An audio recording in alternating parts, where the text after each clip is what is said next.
Hello everyone, आज मैं आपके साथ शेयर कर रही हूँ विंटर्स में खाए जाने वाले ड्राई फ्रूट्स के लड्डू। सर्दियों में एनर्जी का भंडार है ये लड्डू। अगर सुबह एक लड्डू आप खा लेंगे तो दिन भर एनर्जी से भरपूर रहेंगे आप। और ये बढ़ते हुए बच्चों के लिए भी बहुत ही फ़ायदेमंद है, क्योंकि हाइट इंक्रीज़ करने में ये बहुत ही ज़्यादा हेल्प करता है। और खाने में ये इतने स्वादिष्ट लगते हैं कि बच्चे भी मांग मांग कर खाएंगे, और एक खा लेंगे तो बार बार खाने का मन करेगा। बाय द वे, मैं शिवानी आपकी दोस्त, और आप देख रहे हैं कुकिंग क्रॉनिकल्स। तो चलिए बनाना स्टार्ट करते हैं ये सेहत से भरपूर लड्डू। तो फ्रेंड्स, यहाँ पे मैं सारी चीज़ों को आपको कटोरी से नाप करके बताऊंगी, ताकि मेज़रमेंट में कोई प्रॉब्लम ना रहे। तो यहाँ पे मैंने लिया है आधी कटोरी साबुत काजू। तो आप यहाँ पे टुकड़े वाले काजू भी ले सकते हैं, और कोई भी कटोरी या कप से आप मेज़रमेंट कर सकते हैं। और अब यहाँ पे मैंने लिया है आधी कटोरी ही गोंद। ये आपको ईजिली किसी भी ग्रोसरी शॉप में मिल जाएगा। और इसके बाद मैंने लिया है यहाँ पे आधा कटोरी बादाम। तो आप अपने हिसाब से किसी भी चीज़ को कम या ज़्यादा कर सकते हैं। और यहाँ पे लिया है मैंने आधा कटोरी ही तिल। ये सफ़ेद वाले तिल हैं। तो ये देखिए, आधी कटोरी ये भी है। वीडियो में आगे मैं आपको बताती जाऊंगी कि और इसमें मैंने क्या क्या डाला है, तो वीडियो को स्किप किए बिना ज़रूर देखिएगा। और यहाँ पे मैंने नारियल को थोड़ा सा आधी कटोरी से ज़्यादा लिया है। इसे भी, ये सूखा नारियल है, इसे मैंने ग्रेट कर लिया। अब यहाँ पे आधी कटोरी ही मैंने किशमिश ली है। अब यहाँ पे मैंने सनफ्लावर के बीज लिए हैं। आप यहाँ पंपकिन सीड्स भी ले सकते हैं। तो फ्रेंड्स, यहाँ पे मैं ले रही हूँ 200 ग्राम भुना हुआ चना। ये किसी भी ग्रोसरी शॉप में बहुत ईजिली आपको मिल जाएगा। इसे मैंने छिलके के साथ लिया है। अगर आप चाहें तो इसका छिलका हटा करके भी ले सकते हैं। बहुत ईजिली इसका हाथ से रगड़ने से या किसी कपड़े पे रगड़ के हटाएंगे तो इसका छिलका आसानी से उतर जाएगा। तो अब हमें ले लेना है यहाँ पे 1 कटोरी भर के ये डेट्स। अगर कटोरी से देखें तो ये भर के 1 कटोरी है। तो अब इसके भी बीज हम अलग कर लेंगे, ताकि बनाने में हमें आसानी हो जाए।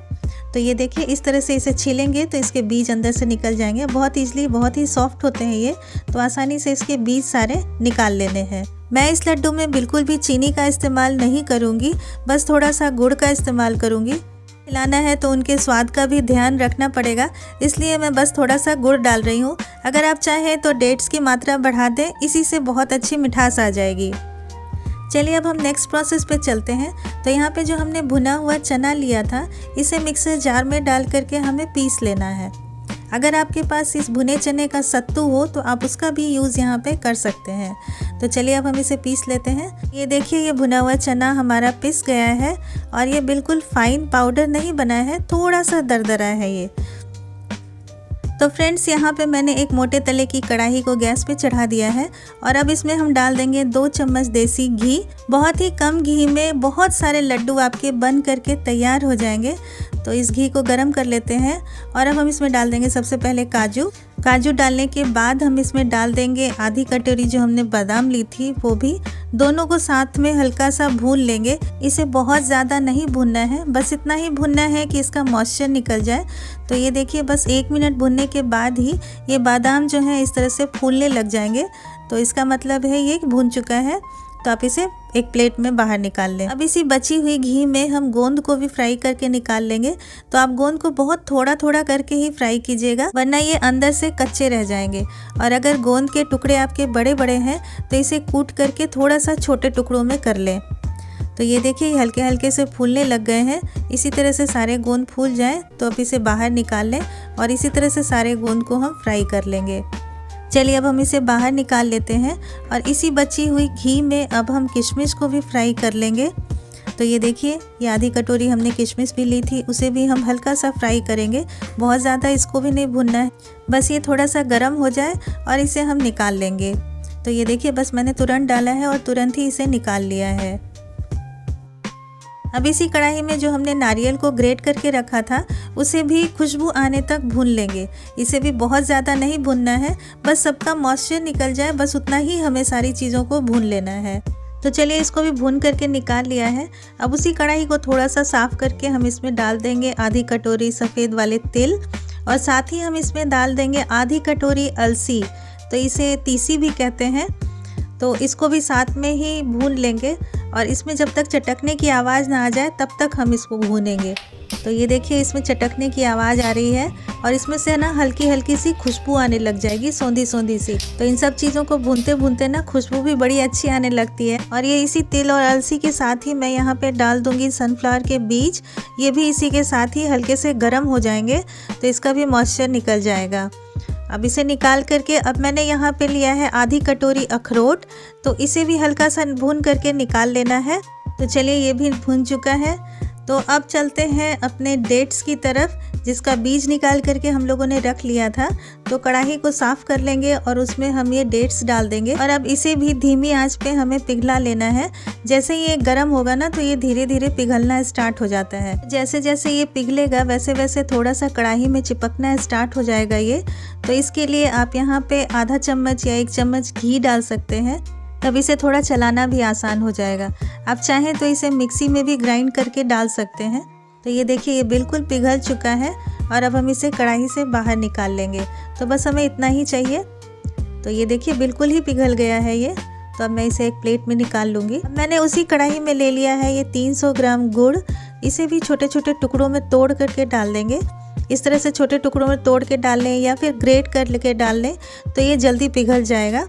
तो इस तरह से टुकड़ों में तोड़ करके डाल देंगे और हम इसमें थोड़ा सा पानी डाल देंगे ताकि ये ईजिली पिघल जाए। तो यहाँ पे जब तक गुड़ पिघल रहा है तब तक हम कर लेते हैं आगे की तैयारी। तो यहाँ पे हमने जो तिल और अलसी को भून करके रखा था उसे हम सिलबट्टे पे पीस लेंगे, या फिर आपके पास खलबट्टा हो आप उसमें कूट सकते हैं, या फिर आप मिक्सी में भी इसे पीस सकते हैं। लेकिन इसे सिलबट्टे या खलबट्टे में पीसने से इसका जो पूरा जूस है या फिर अरोमा है वो बाहर आ जाता है और इसके ये और भी गुणकारी हो जाता है। तो इसे बहुत ज़्यादा बारीक नहीं करना है। तो ये देखिए ये थोड़ा सा दरदरा सा ही है, इससे खाते टाइम इसका टेस्ट बहुत अच्छा आएगा। तो ये देखिए हमारा गुड़ भी बिल्कुल पिघल चुका है और इसमें ये बुलबुले से आने लग गए हैं, इसका मतलब है ये परफेक्ट हो चुका है। तो अब यहाँ पे बड़ा सा कोई परात ले लेंगे या आपके पास जो भी कोई बड़ा बर्तन हो वो ले लें। अब हम इसमें डाल देंगे भुने चने का ये आटा जो हमने पीस के रखा था। इसके साथ ही मैंने सारे जो ड्राई फ्रूट्स को फ्राई किए थे उसको मैंने मिक्सी में दरदरा पीस लिया था, उन सब को भी इसमें हम डाल देंगे। अब यहाँ पे डेट्स भी डाल देंगे और ये जो हमने गुड़ को पिघला के रखा है उसे भी हम इसमें ऐड कर देंगे। यहाँ पे आप अपने स्वाद के अनुसार गुड़ की मात्रा कम या ज़्यादा कर सकते हैं। अब इसे हम बहुत अच्छी तरह से मिक्स कर लेंगे और अब हम इसमें डाल देंगे 1 चम्मच कुटी हुई काली मिर्च और साथ ही हम इसमें डाल देंगे सौंठ का पाउडर जिसे जिंजर पाउडर भी कहते हैं, और साथ ही मैं यहाँ पे डाल रही हूँ मोटा वाला सौंफ 1 चम्मच।